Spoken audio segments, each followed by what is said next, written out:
So what are solid principles? Solid principles are 5 rules that you should aim for your code to follow. They are the single responsibility principle, that code should only do one thing. The open-close principle, that code should be extensible. List-cost substitution, that swapping implementations of interfaces or protocols shouldn't change behavior unexpectedly. Interface segregation, that smaller APIs and protocols are better.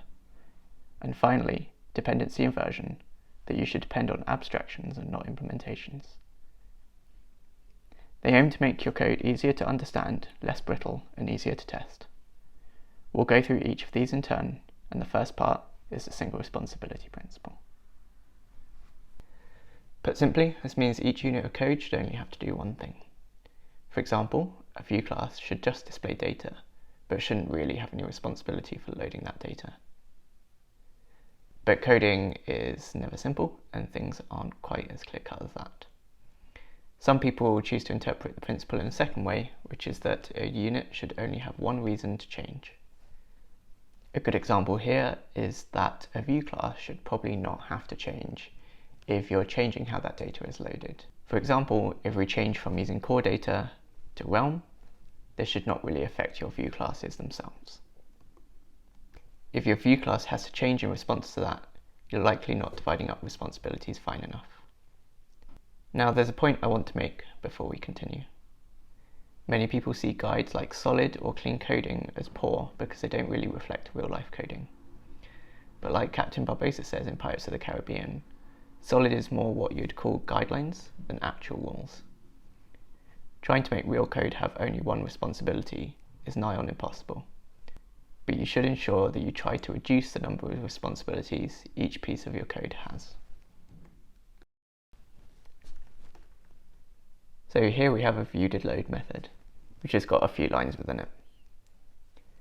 It's only doing a few things here, but I'm sure we've all seen viewDidLoad methods, which are doing a lot more. And these are the ones that you want to refactor. So I've identified 3 things that this method does. Take a couple of seconds to have a think and see what you come up with. So pat yourself on the back if you get the same 3 that I recognise. And the third one is actually a bit meta. So the first one is hopefully pretty clear. We're laying out our table view. The second one is also pretty clear. We're priming that table view with some data and setting up how it's going to be shown. And the third one is actually coordinating these 2 actions. So these 2 actions don't require them to be executed in a certain order, but if they did, that would be a very important responsibility. Say our table view is an implicitly unwrapped optional, then we would have to make sure we initialize it before we start using it. So going back to this method, we can see that if we were following the single responsibility principle, we should probably keep that third responsibility in this method. In that case, we should move the second 2 responsibilities out. So in order to do that, we're just going to extract 2 methods, and that's it. And given that we've identified their responsibilities and they're quite clear, we can just use that to name the methods. So first of all, we extract a method and we can call it layout table.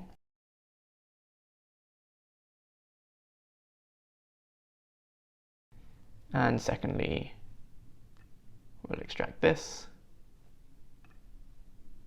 which could be called setData.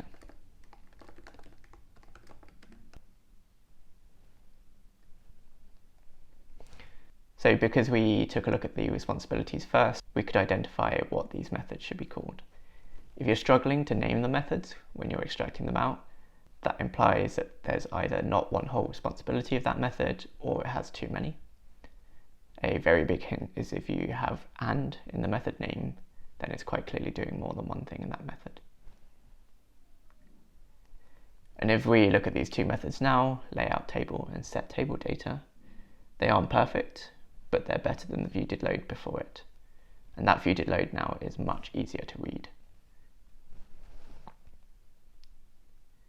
So layout table will only change if we're going to lay out the table differently. And the set table data is going to change either if we change the data or we change what we're going to do when the user clicks that data, which is in the closure. So that second method is not a golden ideal of a single responsibility, but we're not really interested in golden ideals. We're just interested in making the code better.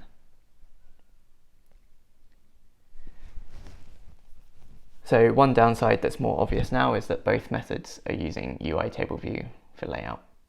This means that if we were to use something different, then both methods would have to change. Admittedly, layout table wouldn't have to change all that much, but set table data would probably change quite significantly. So this adds an extra reason to change to these methods, but it's probably okay, given you're unlikely to change how the view is going to be laid out anytime soon. It's a judgment call for you as to whether the risk of that changing is high enough for you to protect yourself on that change. In the second part of this course, we'll come back and look at more examples of the single responsibility principle in some more advanced code, and outside the context of just single methods. Just one thing to bear in mind is that it's very hard to get view controllers to just have single responsibilities, and the clue here is in the name. They're modelled after the model view controller architectural pattern, but then their name includes two parts of that pattern. So instead of trying to get to the ideal of a view controller having just one responsibility, instead try and focus on making their responsibilities smaller. Your next step with Solid is the open-close principle. This is generally interpreted as a unit should be open to extension but closed to modification. This sounds a little vague, so let's dig in. Essentially, if you want to change the behavior of a class, it shouldn't always be necessary to change the code of the class itself, but instead you should change the collaborators around it. Take this example. If a human wants to fly, we're not going to add wings to their skeleton, but we're actually going to just put them in a plane instead. A note here is that extension, when we're talking about it in terms of Solid, doesn't mean extending from a class. It actually means more the holistic view of adding ability to something. I mean, the skeleton example is good, but it's still pretty hard to think about in terms of code.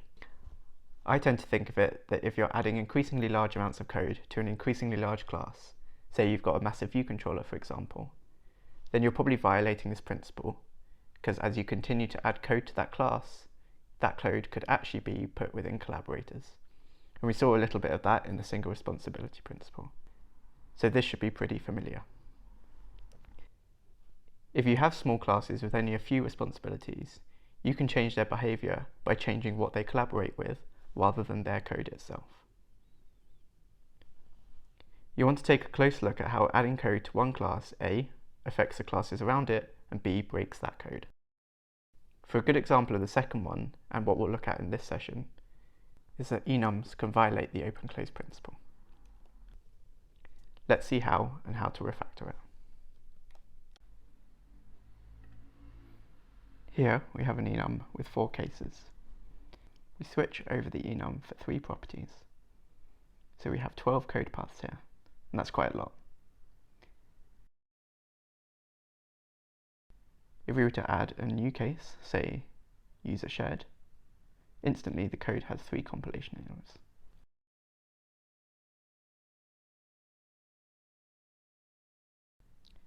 Now you might think this is a good thing, and relative to switches that don't force all cases to be handled, it is. But now we have 15 routes through the code, and that's even more. It's also getting pretty big. The argument for enums breaking the open-close principle is that adding a new case will break all switches dependent on the case, which require modification to be fixed. They can't be fixed by extension. Let's look at an alternative. Here we're making a struct called screenView. It acts much the same.